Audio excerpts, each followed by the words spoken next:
Hello, hello, j'espère que vous allez bien. On se retrouve aujourd'hui pour un format vidéo, quelque chose de nouveau. Je vais essayer de faire des formats comme ça de temps en temps, un petit peu courts, où je vais aborder des points précis autour du podcasting.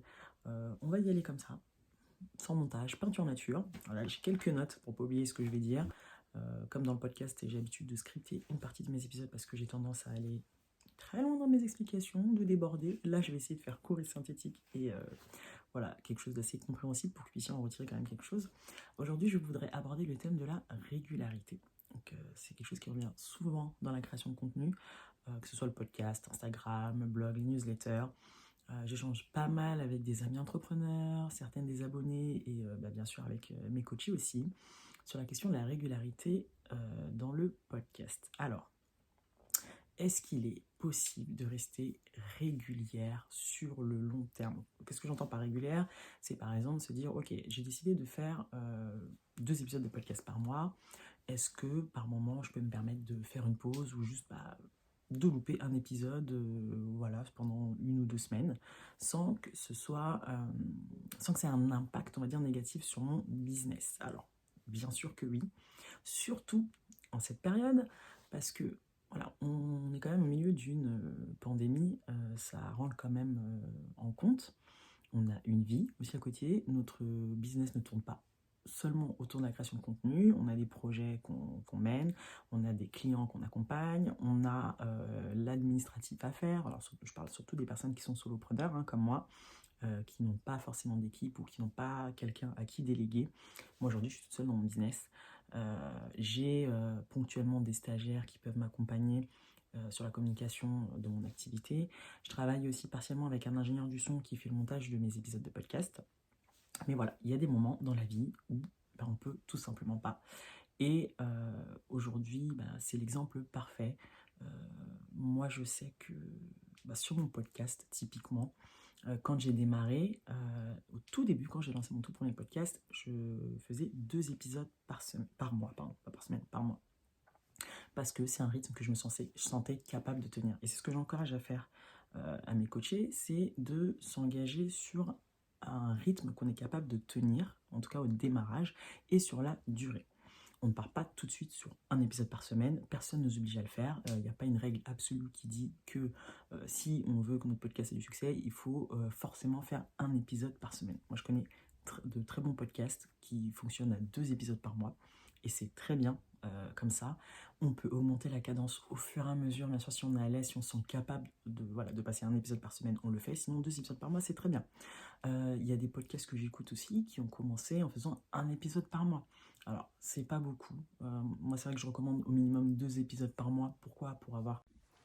Bon, ça a été coupé. Donc, je disais, voilà, on commence avec 2 épisodes par mois pour avoir une certaine cadence, un certain rythme, pouvoir apprivoiser le format du podcast, justement, prendre la main dessus. Et comme j'ai dit, c'est un contenu qui est là, qui est présent, qui continue à vivre semaine après semaine, mois après mois, voire même année après année. Ok? Je vais être transparente, j'ai un retour d'expérience là-dessus, hein. Là, je voulais passer à 2 épisodes par semaine. Parce que moi, j'ai un format plutôt court que j'alterne avec des interviews. Sauf que là, en fait, c'est pas possible. C'est pas possible. Je suis maman, encore une fois. Euh, ça me... J'allais dire, ça me prend de l'énergie. Oui, bon, voilà, je suis maman, c'est un fait.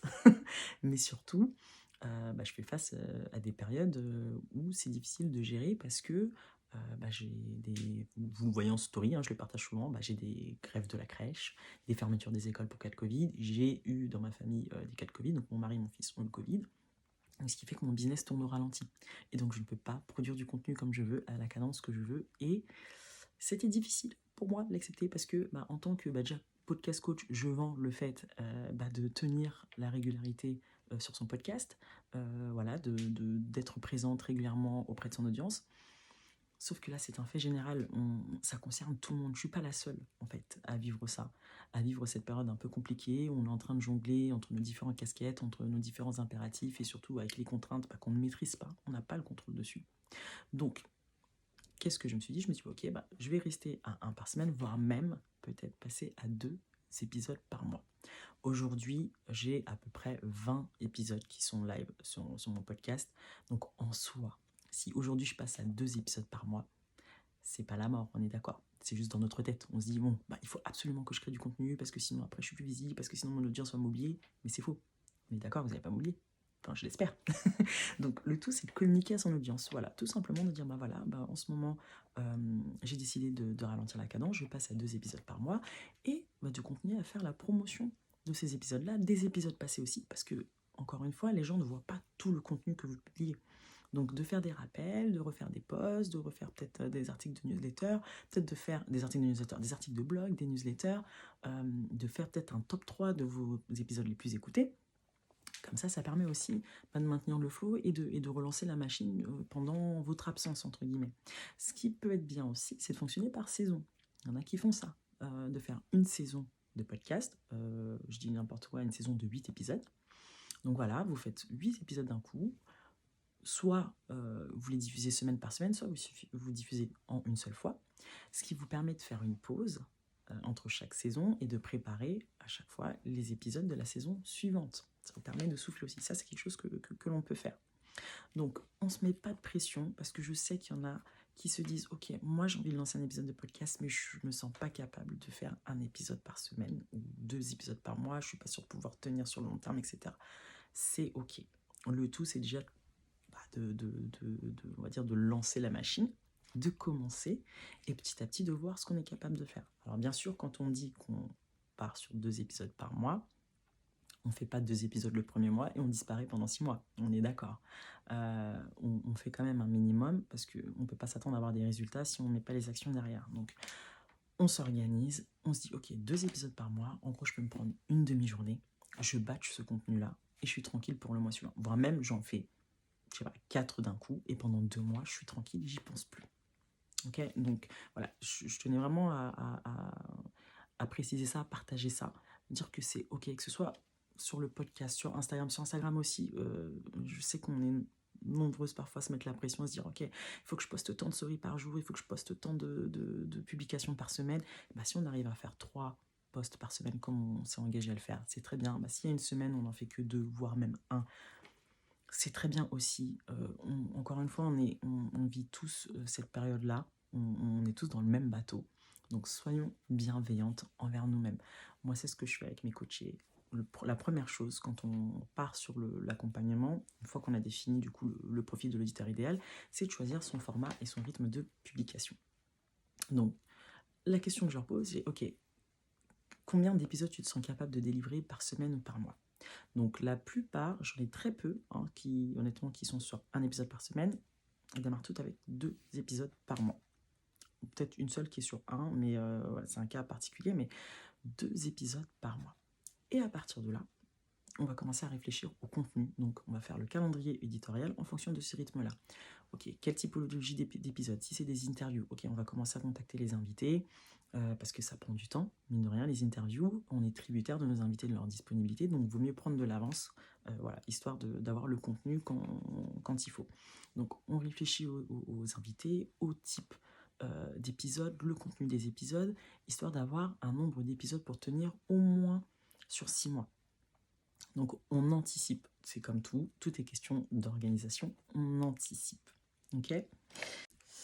Donc voilà, on ne se met pas la pression, on commence tout doux. Il faut se dire aussi que les personnes qui arrivent à faire un épisode par semaine, ou voire même 2 par semaine, elles sont peut-être pas au même stade de business que vous. Elles ont peut-être des personnes à qui elles délèguent, une stagiaire, une alternante, une assistante virtuelle, une podcast manager, j'en sais rien.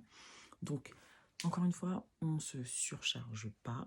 L'objectif, c'est de créer du contenu quand même avec plaisir, sans s'épuiser. Donc, on commence avec un... Bon, décidément, j'aurais dû faire un live. C'est ce que j'avais prévu initialement, pour être honnête. Je me suis dit, je vais faire une petite vidéo parce qu'il était tard. Bon, donc ce que je disais, parce que mon téléphone n'arrête pas de couper depuis tout à l'heure. Donc, on ne se met pas de pression sur le fait d'être régulière. Alors, attention, qu'on s'entende bien encore une fois. Si on décide de lancer un podcast, ou comme on déciderait de faire un compte Instagram ou un article, ou créer un blog, effectivement, il faut quand même pouvoir tenir un minimum sur la durée. Pas juste lancer un épisode et puis disparaître. Voilà. Essayer de créer quand même un minimum de contenu pour voilà, rôder un petit peu le process et apprivoiser le format. Mais voilà, on ne peut pas se dire qu'on doit forcément partir sur un épisode toutes les semaines pour démarrer. Non, on commence avec ce qu'on est capable de pouvoir supporter, entre guillemets, ce qu'on est capable de pouvoir produire pour tenir plus longtemps sur la durée. Donc toutes ces choses-là, c'est ce qu'on voit dans le programme Raise Your Voice, donc, qui est mon programme d'accompagnement sur 16 semaines. L'idée, c'est que voilà, vous partez avec votre podcast, voilà, il est diffusé, clairement, avant même la fin de l'accompagnement, il est diffusé. Et on travaille même par la suite sur le développement de votre podcast, sur le développement de l'audience, trouver des nouvelles idées de thématiques, voilà, et vraiment faire en sorte que ça permette justement de diffuser votre message et de mettre en avant votre expertise, d'attirer de nouveaux clients. Donc on va travailler bien sûr sur le process de création de ces épisodes-là, hein, aussi bien sur la partie technique que sur la partie éditoriale, c'est-à-dire trouver des idées de contenu pour pouvoir tenir le plus longtemps possible, des idées de contenu bien sûr qui parlent à votre audience. Donc voilà, il y a pas mal de cas pratiques à mettre en place qu'on voit tout au long de l'accompagnement. Donc si c'est quelque chose qui vous intéresse, si vous souhaitez lancer votre podcast depuis un moment, parce que je sais qu'il y en a pas mal hein, qui l'ont en projet 2022, envoyez-moi un DM, vous pouvez réserver un appel via le lien en bio. Si vous avez des questions par rapport à cette vidéo, vous pouvez me laisser vos commentaires, j'y répondrai avec plaisir. J'espère en tout cas que ce format vous a plu. Je vais essayer d'en faire un petit peu plus souvent. Des lives, c'est ce que je voulais faire, mais encore une fois, j'ai pas tout le temps la possibilité de le faire et il faut l'énergie pour le faire, il faut l'idée aussi du moment. Souvent je disais live, j'aimerais bien le faire, mais à l'instant T, je ne peux pas. Donc je note l'idée quelque part. Donc j'ai plein d'idées, ça va arriver. Je voulais le mettre en place depuis le début d'année. Mais voilà, mon rythme a un petit peu été chamboulé ces dernières semaines. En tout cas, j'ai vraiment à cœur de pouvoir interagir avec vous. Donc n'hésitez pas, envoyez-moi un DM, laissez-moi des commentaires. Et puis avec plaisir pour échanger avec vous autour du podcast, de vos projets, en tout cas de vos idées de contenu. Ce sera avec plaisir. Belle journée à toutes. Plein de bisous. À très vite.